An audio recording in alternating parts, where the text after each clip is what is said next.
ఆదికాండం 20వ అధ్యాయం.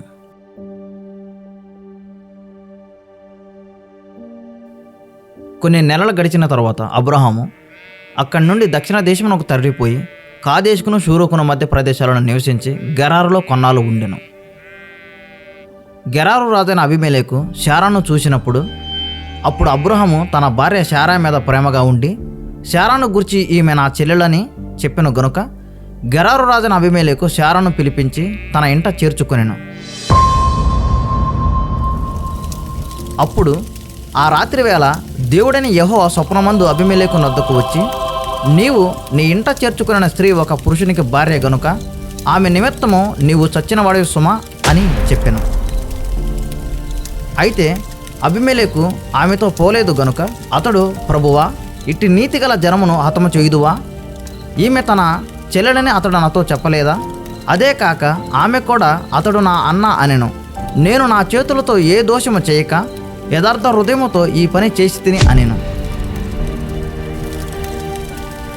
అందుకు దేవుడైన యెహోవా, అవును, యథార్థ హృదయముతో ఈ పని చేసితివని నేను ఎరుగుదును.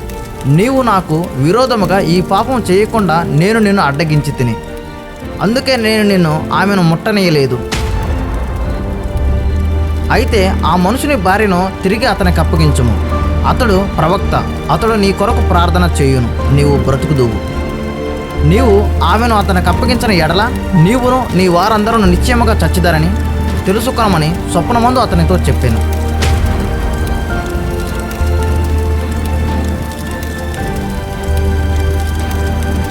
తర్వాత ఆ రాజు తెల్లవారినప్పుడు అబీమెలెకు లేచి తన సేవకులందరిని పిలిపించి ఈ సంగతులన్నీ వారికి వినిపించినప్పుడు ఆ మనుషులు మిగులు భయపడిరి.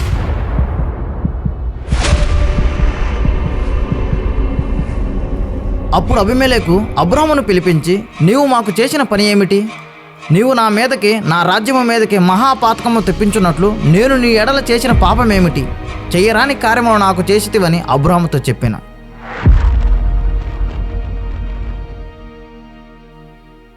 అప్పుడు అబీమెలెకు, నీవేమి చూచి ఈ కార్యములు చేసితివని అబ్రాహాముని అడగగా, అప్పుడు అబ్రాహాము అబీమెలెకుతో, ఈ స్థలమందు దేవుడైన యెహోవా భయము ఏమాత్రము లేదు గనుక నా భార్య నిమిత్తము నన్ను చంపుదును అనుకుని చేసి తిని అనెను. అదే కాక ఆమె నా చెల్లెలను మాట నిజమే. ఆమె నా తండ్రి కుమార్తె గాని నా తల్లి కుమార్తె కాదు. ఆమె నాకు భార్య అయినది.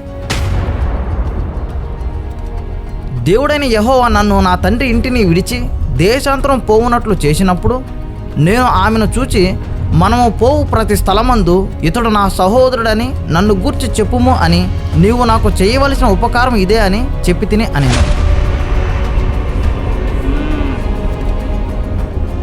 అప్పుడు అబీమెలెకు గొర్రెలను గొడ్లను దాసి జనులను రప్పించి అబ్రాముకిచ్చి అతని భార్య శారాను అతనికి తిరిగి అప్పగించెను. అప్పుడు అబీమెలెకు, ఇదిగో నా దేశము నీ ఎదుట ఉన్నది, నీకిష్టమైన స్థలమందు కాపురం ఉండుము అనెను. తర్వాత అబీమెలెకు శారాతో, ఇదిగో నీ అన్నకు నేను 1000 రూపాయలు ఇచ్చి ఉన్నాను. ఇది నీ యొద్ద ఉన్న వారందరి దృష్టికి ప్రాయశ్చిత్తముగా ఉండుటకై ఇవి నీ పక్షముగా ఇచ్చి ఉన్నాను. ఈ విషయం అంతటిలో నీకు న్యాయం తీరిపోయినది అనెను. అప్పుడు అబ్రాహాము దేవుడైన యెహోవాకు ప్రార్థింపగా దేవుడైన యెహోవా అబీమెలెకును అతని భార్యను అతని దాసీలను బాగు చేసెను. వారు పిల్లలు కనిరి.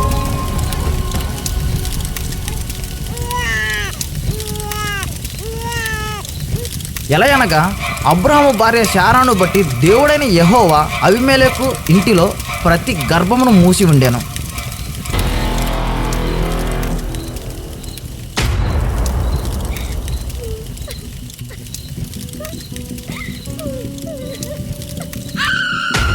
దేవునిపై విశ్వాసం మన జీవితంలో అత్యధికమైన రక్షణను, అత్యధికమైన ప్రేమను పొందడానికి అవకాశం ఇస్తుంది.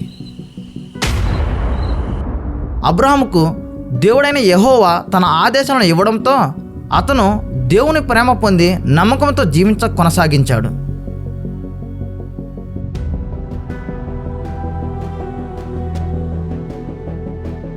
సందేశం: అబ్రహాము తన ఆత్మవిశ్వాసాన్ని తిరిగి దేవుని మాటల్లో అమలు చేస్తాడు.